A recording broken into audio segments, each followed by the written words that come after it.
Ladies, I'm here tonight on the show. And tonight we're going to talk about Jake Paul um, announcing that he is going to, he signed with a MMA company. Let me get the name of it again. It's a new company. It's not the UFC. Um, let's see here. What's professional? So they call it PFL. It stands for Professional Fighter League. So he has signed with this league today, and he might do so. It's basically like another UFC company promotion, whatever you call it. And so he's gonna be with them now. And I think he also got like an executive job with them too, where like so basically like this is like a like kind of like a football season where you start off the regular season and you win fights, and if you win enough fights, you qualify for the playoffs. They actually have like a playoff tournament. I believe it's like one and done, right? Like the NFL, and then you have the championship round, and you win. I guess you win either a trophy or a belt or whatever. Um, so this is good because a lot of times in UFC boxing, especially boxing, you see a lot of guys touching each other, right? Like freaking um, Manny Pacquiao, Floyd Mayweather. They were fighting. They negotiated for what, like 5 years. By the time they fought, they were out of their prime. That in this league, that will not happen because the playoffs is going to force you to fight people, right? So unless you're trying to fight somebody, but that other person, like, oh, we want to see Jake Paul versus I don't know, Anderson Silva.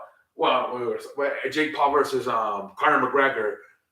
But unless Conor McGregor loses to somebody else in the playoff tournament, Jake Paul to win the championship, he would have to get to Conor McGregor unless Conor McGregor will lose to somebody else in the playoff matchup. So that's good because you can't dodge nobody. The only way the fight doesn't get made is if you lose in the tournament in the playoffs before you get to that one person, right?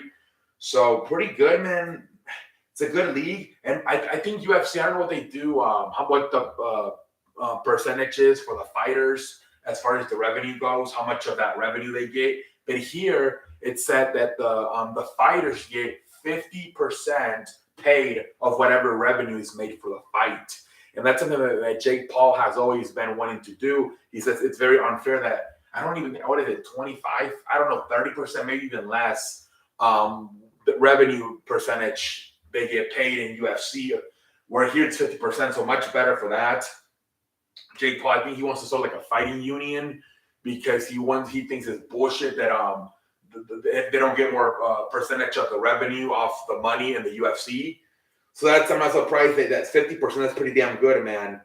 And apparently he's challenged Nate Diaz to a fight. He told him, "I'll box you first, and then a few months later we can do it mixed martial arts." So let's see if Nate Diaz accepts this. But yeah, man, remember back in the day, back in 2017, whenever the heck this was, 2018, when KSI challenged Logan Paul, and how was that the younger brother, challenged Jake Paul. The Paul brothers wanted to do mixed martial arts, but KSI and his brother they ended up doing boxing. Because remember, Jake Paul and Logan Paul have wrestling background. They what is it called? Roman wrestling. The mat wrestling, like the one you see in the Olympics. So they have some type of background in this. Obviously, he's got the brawling, right? He's going to be able to brawl and stand up with the fighters. The question is going to be for him the kicks and the mat wrestling. Well, actually, no, he doesn't the submission part of it, right? So he has the punching part. He's going to be able to, because of his boxing, he's going to be able to brawl with guys, and he's going to be able to mat wrestle with guys because of his high school days as a wrestler. I think they won a state championship in Ohio in high school. So the thing is here, the kicks and the submission holds. That's the thing he's got to work on. So we'll see how good he is in that.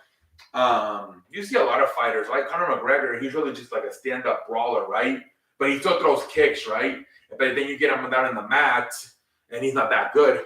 So I guess you can get a pass with it, but I think he's definitely had to add at least some kicks to his arsenal, definitely. But we'll see how long it'll take for his first fight.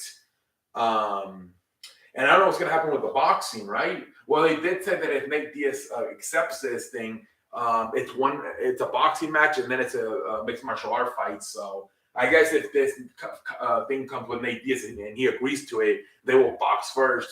But outside of that, I don't know at this point what Jake Paul's what's gonna be next for him. Is it gonna be a boxing fight or is it gonna be another or an MMA fight versus somebody else? I don't other than Nate Diaz. So who knows, man? Kind of a switch of events here. It seems like Jake Paul could potentially be turning his attention more into mixed martial arts now than boxing. So we'll see, man. We'll see what the hell happens. I believe he's like what 5-0, maybe even better in boxing. So we'll see. But yeah, man, let's see how he does in this shit. But until next time, I'm like a light.